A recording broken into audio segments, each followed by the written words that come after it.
If you enjoy the story, give it a like and feel free to leave a comment. Also, be sure to subscribe and click the bell icon to be the first to hear new cryptid tales. I'm always looking for stories to share, so if you've had your own encounter with the unknown, send me an email at cryptidtalesmel@gmail.com.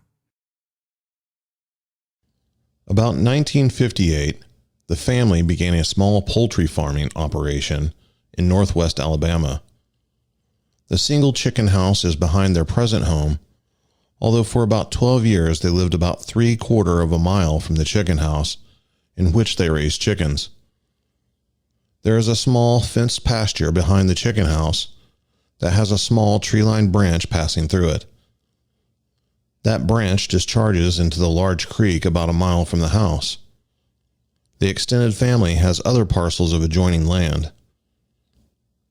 A family member who lives out of state has one large parcel that adjoins the large creek on one side, and the creek actually cuts through one corner of that property. The witnesses oversee that property, and several years ago, about 25 acres of that land was cleared for hay production. The family refers to that land as the bottoms, although the hayfield appears to be about 100 feet above the creek. The creek bottom itself is very dense, with very large timber, brush, and vines. Across the creek are numerous limestone and sandstone bluffs, some with overhangs and, reportedly, some caves upstream. The creek itself is wide and deep in places, and reportedly contains abundant fish, and is noted for its population of large catfish. Beginning when the family lived away from the poultry house, the children helped in caring for the chickens.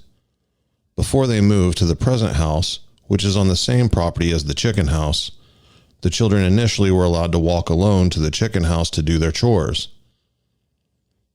This family's experiences, and the experiences of relatives, neighbors, and one visitor, over a period of more than 30 years are unique.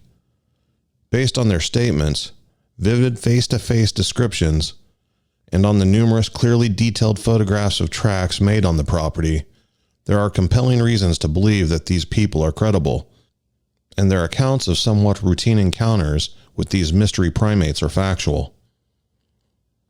What makes their experiences even more unique and interesting is that while there appears to have been a small family group of animals which completely fit the generally accepted description of the reclusive forest primate called Bigfoot that either resided or foraged through the area, it appears there was also a different type of primate that traveled with or followed the Bigfoot troop.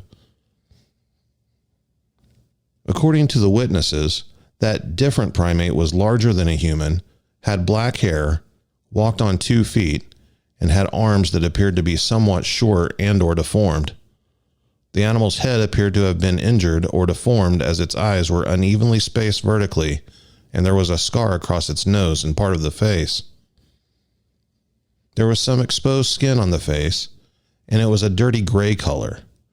Its face as a whole looked somewhat like a monkey, although its nose was said to be shaped more like a human's than a monkey's. The animal was also said to have a sickening odor at all times.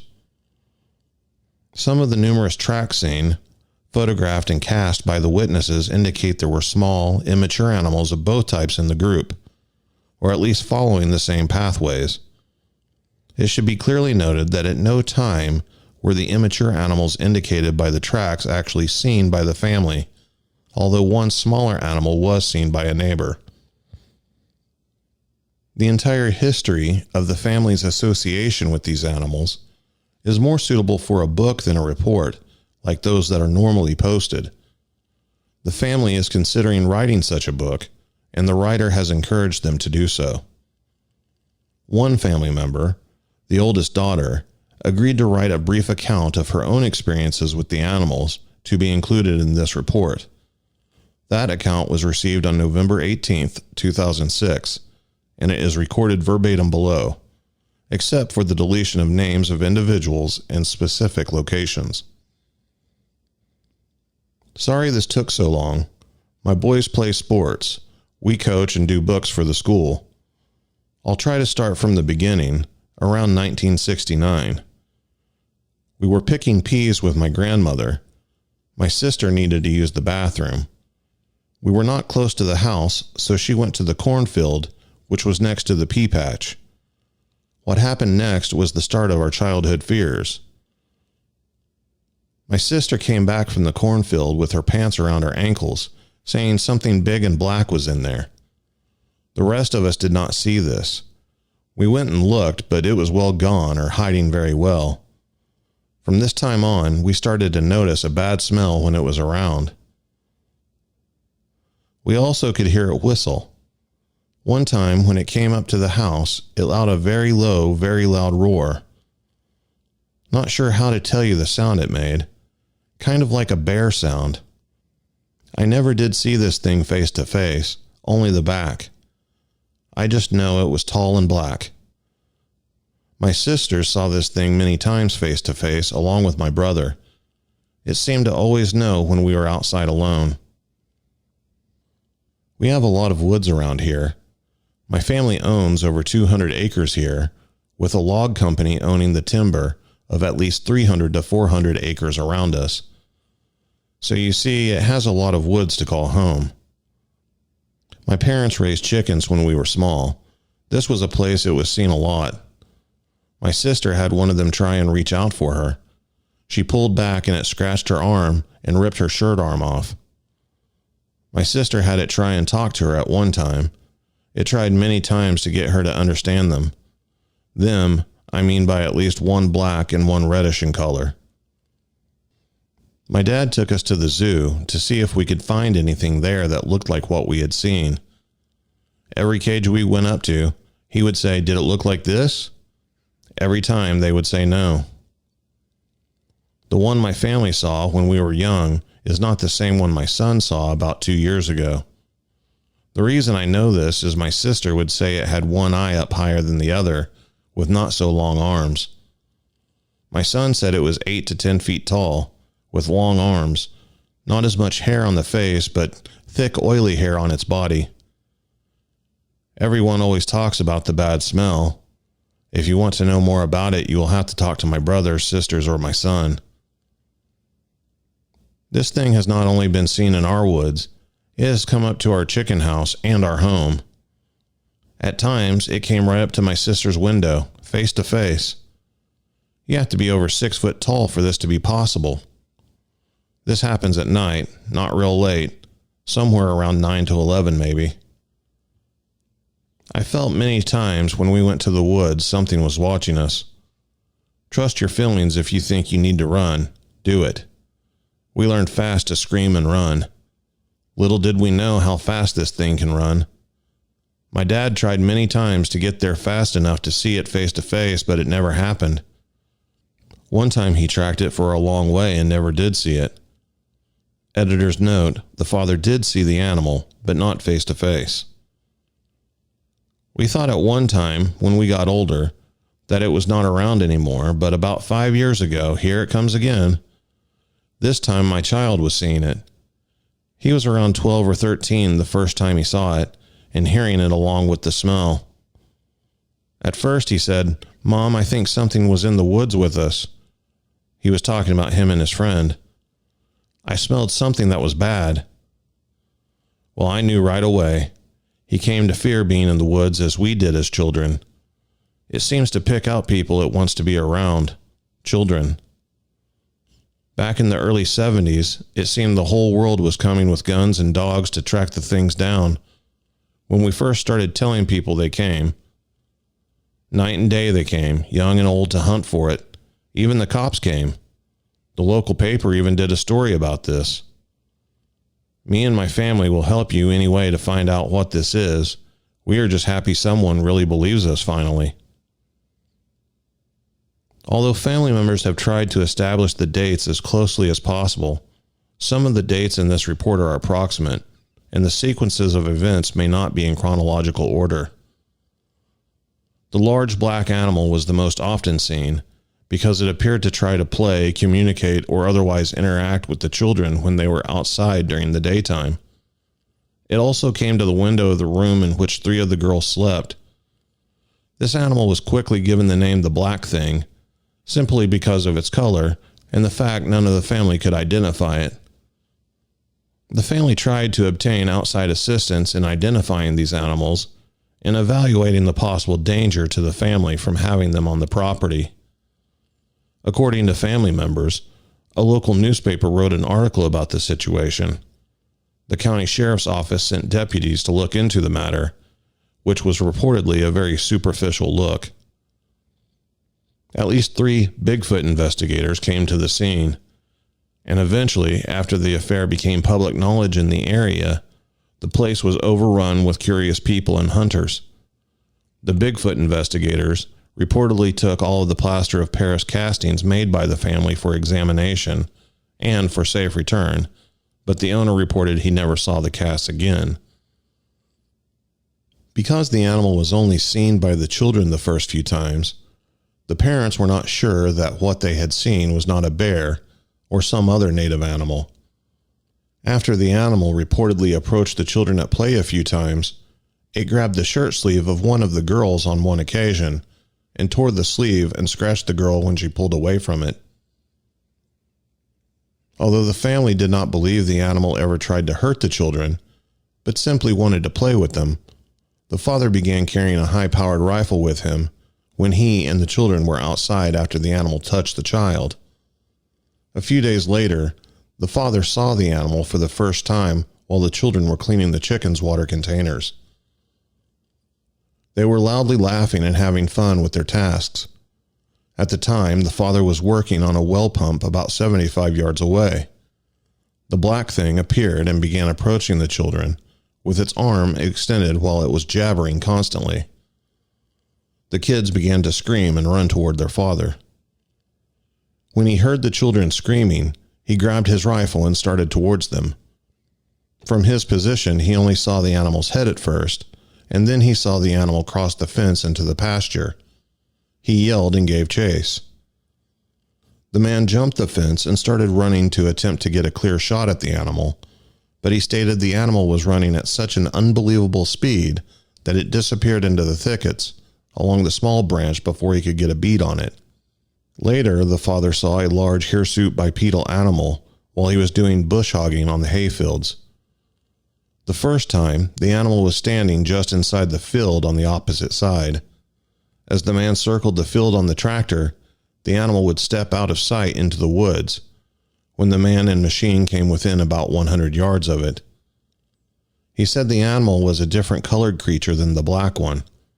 He said that animal was a lot taller and its hair was brown. He said it was standing upright and he estimated its height to be around 7 or 8 feet tall. On another occasion, when he was driving a tractor down the narrow road to the bottoms, an animal that appeared to be the same one that watched him at work earlier crossed the road in front of the tractor. He stated that the animal was running at a speed faster than anything he had ever seen. On the old sandy road leading to the hayfield in the creek, the father often saw tracks crossing the road in the same general location, and he photographed, measured, and cast them on different occasions. On one such occasion, while he was studying the tracks, he smelled one of the animals close by and turned to see it watching him from the woodline about 100 yards away. The family's only son saw the black thing many times, and some encounters were too close, he thought. About dusky dark one day during the early winter of 1971, the boy, who was 8 years old at the time, was working alone at the chicken house. He was cleaning the clinkers out of a coal-fired stove used to heat the chicken house.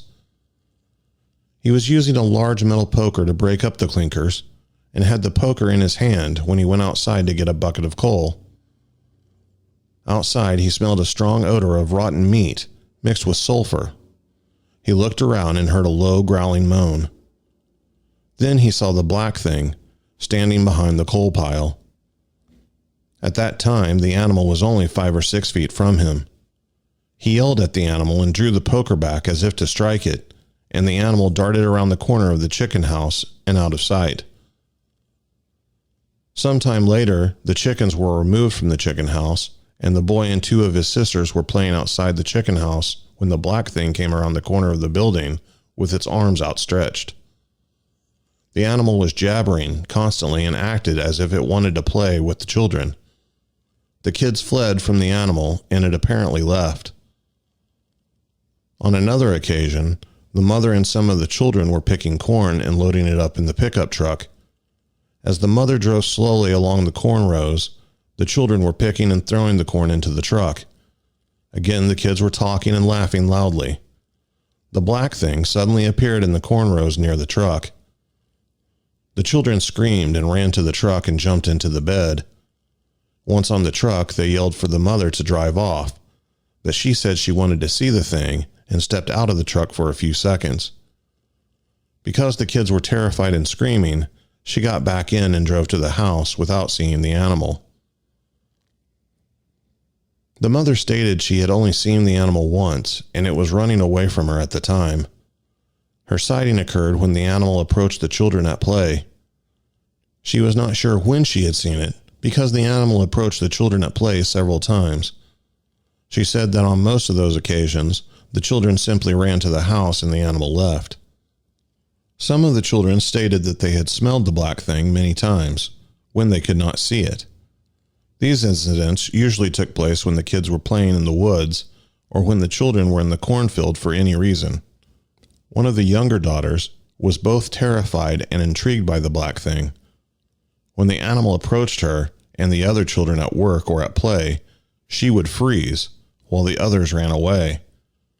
In most cases, the animal would approach her with its apparently deformed arms waving and emitting quick jabbering sounds. Before she regained her composure and ran, she had a very close-up view of the animal on several occasions. The same thing happened when the black thing came to the window of the bedroom the girl shared with two of her sisters. When the animal was at the window, and unnoticed by the girls, it would scratch on the screen to get their attention. The other two girls would immediately flee towards their parents' bedroom shouting, "The black thing! The black thing!" The younger girl would often remain staring at the animal until it left, which was usually within a few seconds. When this particular daughter was a little older, she began to put out food for the animal near the pasture fence. There was a barrel there, which was turned upside down, and the girl would shell corn or bring other food and place it on top of the upturned barrel. While doing so, she would whistle in short bursts, and often the animal would answer with whistles of its own. It would never come into view while she was there, but within a few minutes after she left, the food would disappear. Several times during the summer months, when the field corn was in the roasting ear stage of maturity, the family would find where ears of corn had been shucked, and the kernels eaten off the cob as if it was done by a human.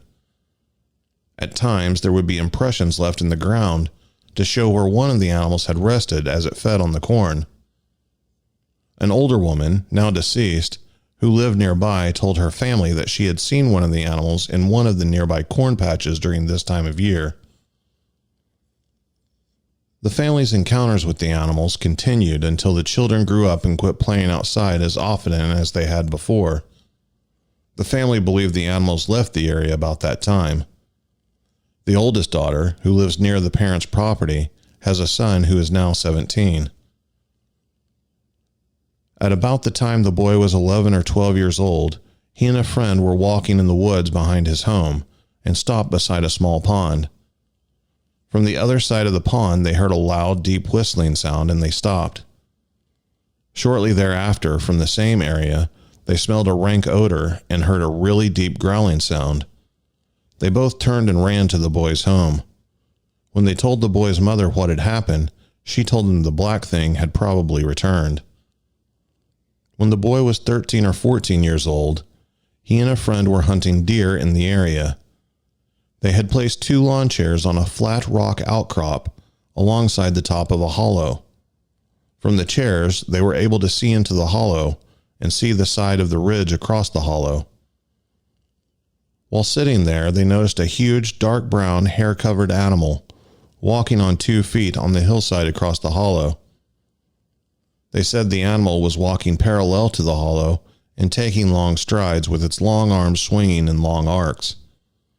It was walking in a slightly stooped position, and the hands were at or slightly below the knees. The boys were astounded at the animal's size, and the primary witness stated it was massive through the chest, shoulders, and back. At all times, they had only a side view of the animal. The animal appeared to be at least 8 feet tall and never looked toward the boys. The primary witness stated he was carrying a .30-30 Marlin lever-action rifle with a Simmons whitetail scope. He lifted the gun to try and observe the animal through the scope, but said he was shaking so badly that he could not view the animal through it. The animal soon walked out of their sight, and the boys left. This boy's most frightening encounter with one of the animals came when he and a friend were camping on the bank of the large creek during the summertime. About midnight, while both were sleeping in separate hammocks, the primary witness awoke needing to urinate. In the flickering light of the campfire, he walked 5 or 10 yards from his hammock and began to relieve himself. While doing so, he began to smell a putrid odor and immediately heard something walking in the leaves close behind him. He turned quickly and was terrified to see one of the animals standing between him and his friend's hammock.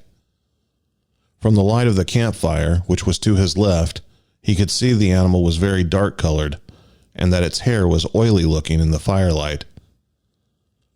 The boy tried to scream to alert his friend, but was unable to make a sound. In a panic, he darted into the woods, intending to run home for help.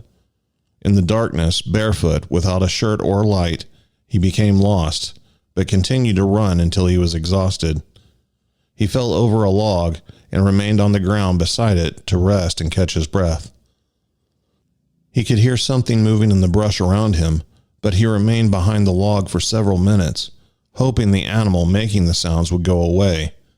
When the sounds got closer, he bolted from behind the log and continued running. In a few more minutes, he ran onto a road that he recognized, and he followed the road to the home of a neighbor. He jumped a cattle fence and ran to the door of the home, beating on the door until the homeowner opened it. He told the man what had happened, and the man drove him home. The neighbor was contacted by telephone by the writer, and he confirmed the boy's story. In addition, the neighbor stated that when he drove back into the yard of his home, the vehicle's lights briefly illuminated a very large and dark form retreating into the woods from behind the fence the boy had jumped over. Shortly after the boy arrived at his home, the friend that he had left behind at the campsite drove to the house on his four-wheeler and berated him for running off and leaving him alone. The boy explained why he had left, why he had been unable to alert him, and showed the friend the cuts and scratches he had received all over his body during his flight. The next morning, the boys and the father of the primary witness went to the campsite, where they found the primary witness's hammock in shreds, his shirt thrown on the ground away from the camp, and large human-like barefoot tracks beside both hammocks. Prior to the above-described encounter, the boy and other friends had camped along the creek several times when they would be kept awake by the sounds of sticks being beaten against trees. They had no idea at the time what was making the sounds. At other times at night, the boys would hear loud, human-like screams that they assumed were panthers, because others had told them that panthers made such sounds. On one occasion, during the daytime, the boys heard loud and deep barking-like sounds that soon ended in short howls. The boys stated that the sounds were in no way like those made by canines. One day in 1982, a woman who lives near the family walked into her backyard with her 14-year-old granddaughter at dusk. The weather was clear. She said that when she looked toward a burn barrel, which was near the wood line in a thick patch of kudzu vines, both saw a black animal standing on 2 feet beside the barrel and looking into the opening of the barrel. The animal was sideways to the barrel, and it was only about 1 foot taller than the barrel itself. The animal was facing away from the witnesses, but apparently detected their presence and ran quickly on 2 feet into the woods and vines. The woman was certain the animal was not a bear. One summer about the same year, the woman was picking blackberries around the edge of the woods near her home. Her small dog accompanied her. As she walked across a small grass-covered opening and approached the edge of a dense pine thicket, the dog began to act nervous and became hesitant to go on any closer to the thicket. As the woman neared the thicket, she noticed a large fresh animal bed in the grass just inside the edge of the thicket. She saw the bed was much larger than that made by a deer, and out of curiosity, she stopped to examine it. The dog nervously approached the bed, took a brief sniff, and began staring into the thicket. The dog suddenly turned and ran toward the house, but stopped several yards away. The woman then realized the dog was trying to warn her of something, and she left the area quickly. About 2 years ago, a friend of the father drove from Birmingham to visit and to hunt on the family property. After spending some time with the family, he drove his small truck down the old road and hunted a while along the creek and hayfield. Later, the father was in the yard and heard the small truck coming toward the house at breakneck speed. The hunter sped into the yard, got out of the truck while loudly cursing and waving his arms. The father asked the man what was wrong, and the man loudly exclaimed he was never going to hunt on this place again. The hunter said that as he got into his truck to leave the bottoms, a huge hair-covered animal ran out of the woods on 2 feet and passed just in front of the truck. The man repeatedly said the animal was massive in size and that he believed the animal had deliberately tried to scare or intimidate him. According to the father, the man had hunted the land before, but he never again returned to hunt. The incident was amusing to the father because the friend had never really believed the family when they told him about the animals being in the area.